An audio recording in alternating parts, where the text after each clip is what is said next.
الحمد لله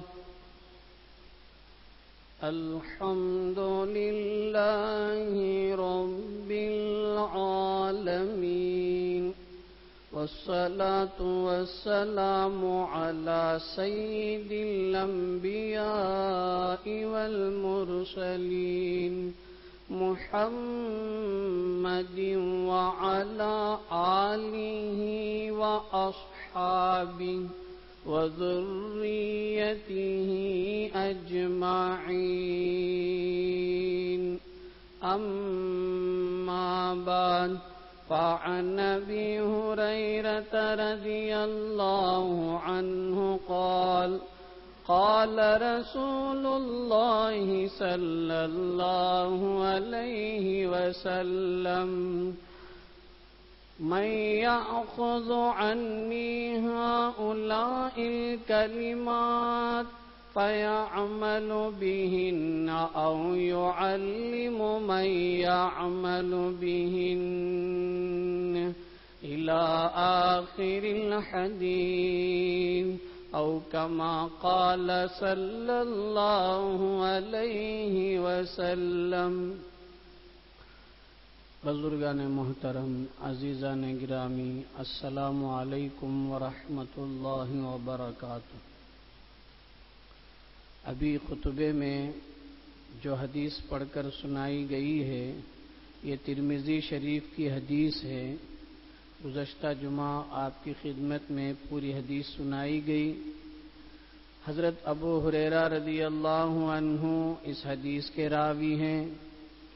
اللہ کے رسول صلی اللہ تعالی علیہ وسلم نے ارشاد فرمایا: کون مجھ سے ان کلمات اور ان باتوں کو سیکھے گا اور خود اس پر عمل کرے گا، یا ان لوگوں کو بتائے گا، سکھائے گا جو ان پر عمل کریں گے.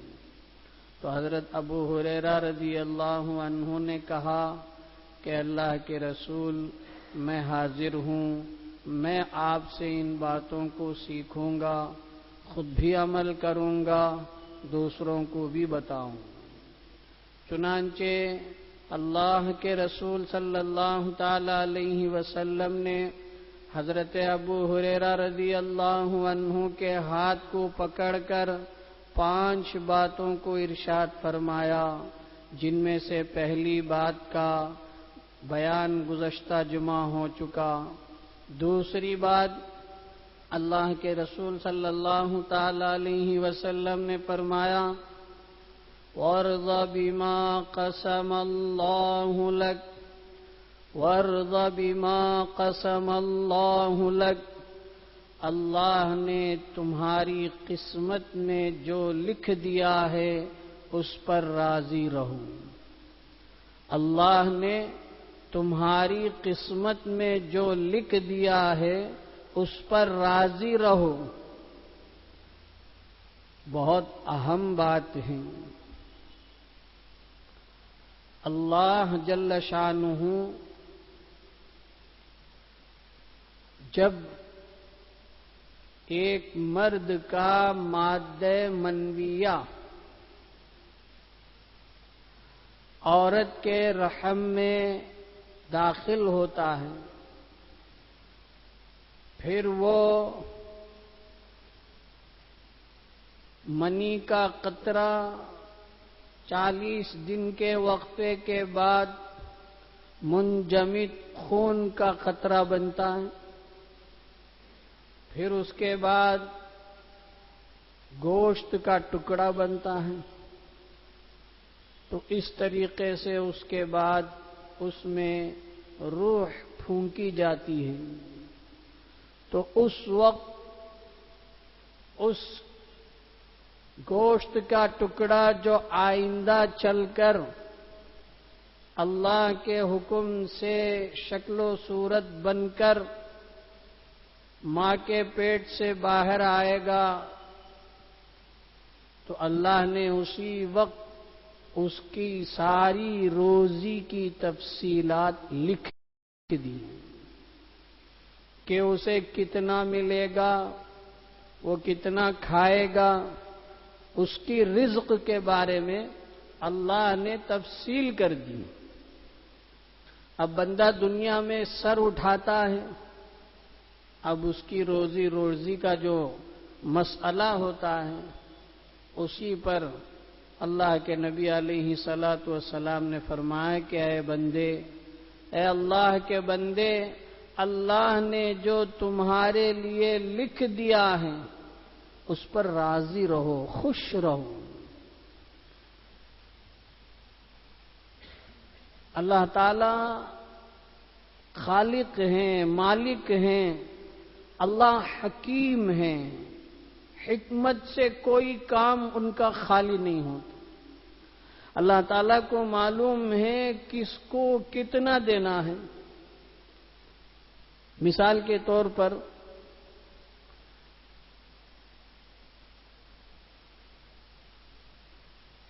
اسلام میں وراثت کا مسئلہ ہے، میراث کا مسئلہ، اس کو ذرا دھیان سے سنیے گا، چونکہ اس میں اچھے پڑھے لکھے لوگ بھی چوک کر جاتے ہیں، غفلت ہو جاتی ہے۔ قرآن کہتا ہے یوصیکم اللہ فی اولادکم للذکر مثل حظ الانثیین۔ اللہ تعالی تمہاری اولاد کے بارے میں تمہیں تاکیدی وصیت اور نصیحت کرتے ہوئے یہ حکم دیتا ہے کہ اگر کسی مرنے والے کے بیٹا اور بیٹی دونوں ہوں، چاہے کتنے بھی ہوں، 4 بیٹا 3 بیٹی، 1 بیٹا 1 بیٹی، جتنے بھی ہوں، لیکن بیٹا بھی ہے بیٹی بھی ہے، دونوں ہیں، تو ایسی صورت میں اللہ نے فرمایا کہ عورت کو جتنا دیا جائے گا اس کا دگنا، ڈبل مرد کو دیا جائے گا۔ عام طور پر غیروں کی طرف سے ابھی جو ایک مدعا اٹھایا گیا UCC، اور اس میں بظاہر ان کو ناکامی ہوئی، اللہ تعالی حقیقت میں بھی ناکامی کرے ان کے لیے، اس میں ایک شوشہ یہ بھی تھا کہ ہم جو ہے سب کے لیے یکساں مساوی حقوق دیں گے، برابر کا حق دیں گے، عورتوں کو سنگل اور مردوں کو ڈبل کا قانون نہیں چلے گا، مرد کو جتنا ملے گا عورت کو بھی اتنا ہی ملے گا۔ تو عام طور پر جسے دین سے کوئی تعلق نہیں ہوتا ہے، اللہ کے احکامات سے واقفیت نہیں ہوتی ہے، تو ایسے لوگ خاص طور پر پڑھے لکھے ایجوکیٹڈ لوگ وہ یہ بات سنتے ہیں تو کہتے ہیں کہ بھئی یہ تو ٹھیک ہے کہ مرد کو بھی اتنا ہی ملے، عورت کو بھی اتنا ہی ملے، سمجھ میں آنے والی بات بھی ہے۔ یہ کیا ہے کہ مردوں کو دگنا دے دیا، عورتوں کو سنگل کر دیا۔ اور جو دین سے دور کہیے یا دین سے بیزار کہیے، ایسی خواتین اس کو لے کر بڑی خوشی کا موقع، مسرت کا موقع منا رہے ہیں، اور وہ یہ خوش ہو گئے کہ بھئی اب ہم کو حق مل رہا ہے۔ اللہ تعالیٰ قرآن مجید کی اسی وراثت کے مسئلے میں، حالانکہ غور کرنے کی بات ہے، جتنے احکامات معاشرت سے متعلق ہے اللہ نے ان احکامات میں کسی میں بھی تفصیل نہیں فرمائی۔ وراثت کے مسئلے میں، یعنی مثال کے طور پر نماز کا مسئلہ لے لیجئے، آپ کو پورے قرآن میں کتنی رکعت ہے، فجر کی کتنی، ظہر کی کتنی، عصر کی کتنی، مغرب کی کتنی، عشاء کی کتنی، ایک آیت میں بھی اس کا کوئی ذکر نہیں۔ پورے قرآن میں ہم دیکھ لیں گے نماز کا ذکر ہے، نماز کتنی رکعت کس وقت میں پڑھنا ہے پورے قرآن میں کہیں نہیں۔ کس وقت میں پڑھنا ہے تو ہے، صبح میں، دن میں 2 نماز، شام میں 2، یہ تو ہے، لیکن اس کی پوری تفصیل فرضوں کی گنتی، یہ ساری تفصیلات پورے قرآن میں نہیں ہیں۔ زکوٰۃ کا مسئلہ لے لیجئے، پورے قرآن میں کہیں بھی زکوٰۃ کے نصاب کا ذکر نہیں ہے کہ اتنا ہو تو اتنا دینا ہے۔ بس اتنا کہا کہ خذ من اموالہم، کہ جو سرمایہ دار ہیں، مالدار ہیں، ان کے مالوں میں سے زکوٰۃ کے طور پر مال لیا جائے اور غریبوں میں تقسیم کر دیا جائے۔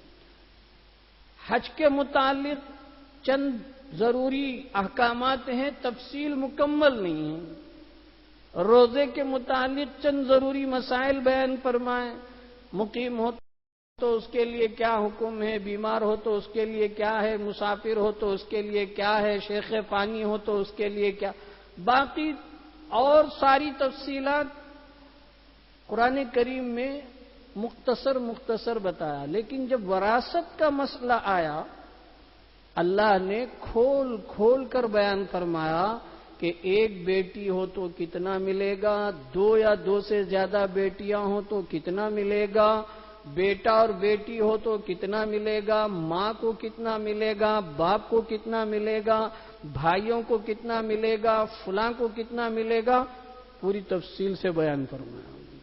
اور اسی آیت کے آخر میں فرمایا کہ سنو، تم نہیں جانتے ہو کہ کون اس وراثت کا، میراث کا زیادہ حقدار اور زیادہ قریبی ہے۔ اللہ جانتے ہیں، اللہ کے علاوہ کوئی نہیں جانتا۔ تو بات یہ چلی کہ مردوں کو ڈبل، عورتوں کو سنگل، یہ تو سمجھ میں نہ آنے والی بات ہے۔ اسی لیے پڑھے لکھے کچھ لوگ اس میں چوک کر گئے، ان سے خطا ہو گئی، اور انہوں نے کہا کہ بھئی یہ قرآن میں ہے یا نہیں ہے، ہم سے اسے کوئی لینا دینا نہیں ہے۔ باقی یہ سمجھ میں نہیں آتا ہے کہ یہ کیوں مردوں کو ڈبل دیا جا رہا ہے اور عورتوں کو سنگل دیا جا رہا ہے، برابر ہونا چاہیے۔ میں اس کے جواب کی تفصیل میں نہیں جانا چاہتا ہوں۔ اس کی ایک وجہ یہ ہے کہ ہم اس عنوان کو کہ مردوں کو ڈبل کیوں، عورتوں کو سنگل کیوں، مسلمان خود قرآن پڑھے اور اپنے اہل علم، قرآن جاننے والوں سے جانے، خود سے فکر کرتے ہوئے اس کو سمجھنے کی کوشش کریں۔ آج سب سے بڑی بات یہی ہے، ہمارے جو اسلامی احکامات اور تعلیمات ہیں، پہلے نمبر پر ہم اس کو جانتے نہیں۔ اب جب کوئی باطل فرقہ، غلط فرقے والا کوئی بات پیش کرتا ہے تو فوراً بھئی یہ تو صحیح کہہ رہا ہے۔ کیوں؟ اس لیے کہ وہ حدیثوں کو پیش کر رہا ہے، قرآن کو پیش کر رہا ہے کہ قرآن میں ہے، حدیث میں ہے، فلاں ہے فلاں ہے۔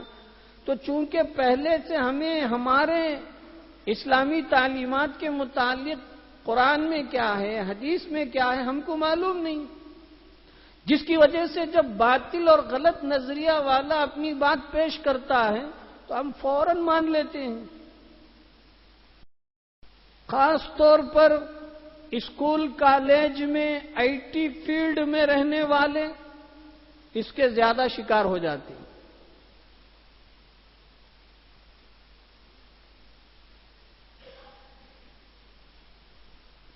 کتنے پڑھے لکھے لوگ ایسے ہیں جن کو سورہ فاتحہ نہیں آتی ہے۔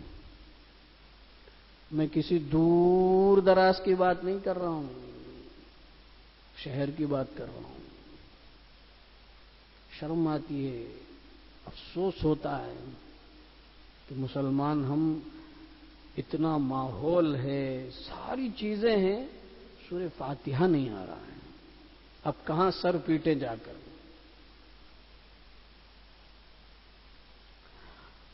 بہرحال مردوں کو دگنا، عورتوں کو سنگل، اس کا ایک مختصر جواب میں دے کر اپنی بات آگے کرتا ہوں کہ دیکھیے، اللہ نے مردوں کو ذمہ داریاں زیادہ دے رکھی ہیں، عورتوں کے مقابلے میں مردوں کو ذمہ داری زیادہ ہے، عورتوں کو ذمہ داری کچھ نہیں ہے۔ آج کے دور میں مردوں کو زیادہ ذمہ داری، عورتوں کو کچھ نہیں ہے، سمجھ میں نہیں آئے گا.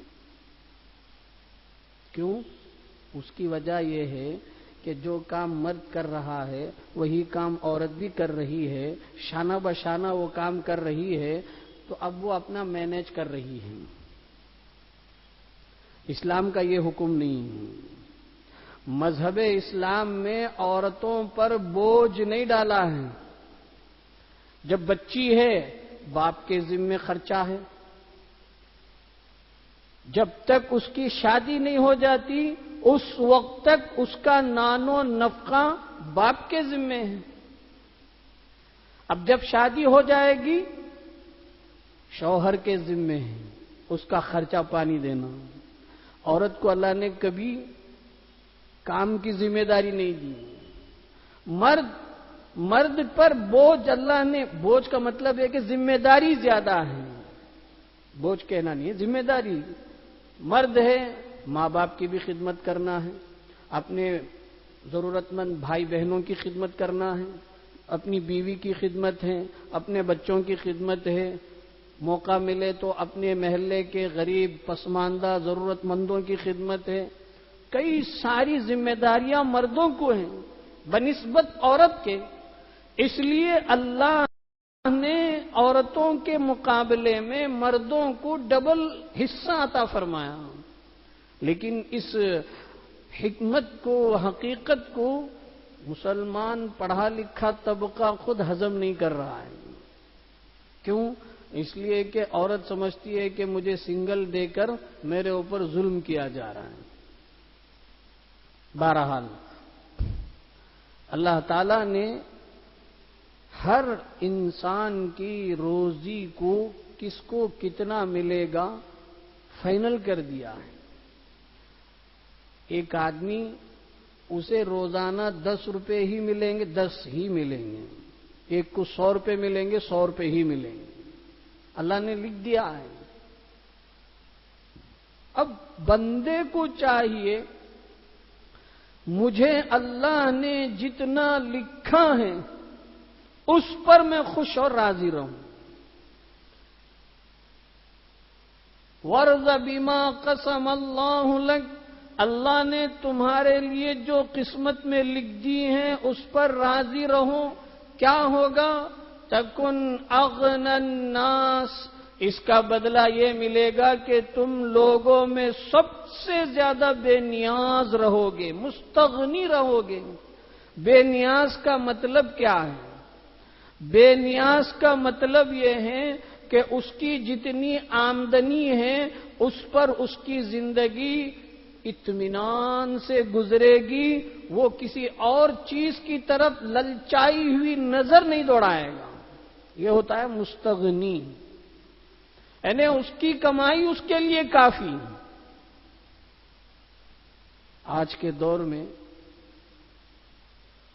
یہ بات میں نے کئی مرتبہ نقل کی ہے، باقی یہ ہے کہ سننے والوں کی تعداد غائب ہی رہتی ہے، اور جو سنتے ہیں وہ پہلے سے سمجھے اور سلجھے ہوئے ہوتے ہیں.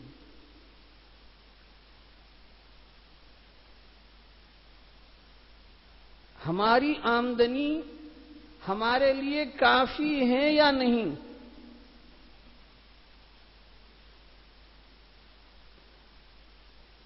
آج ہر آدمی پریشان ہے،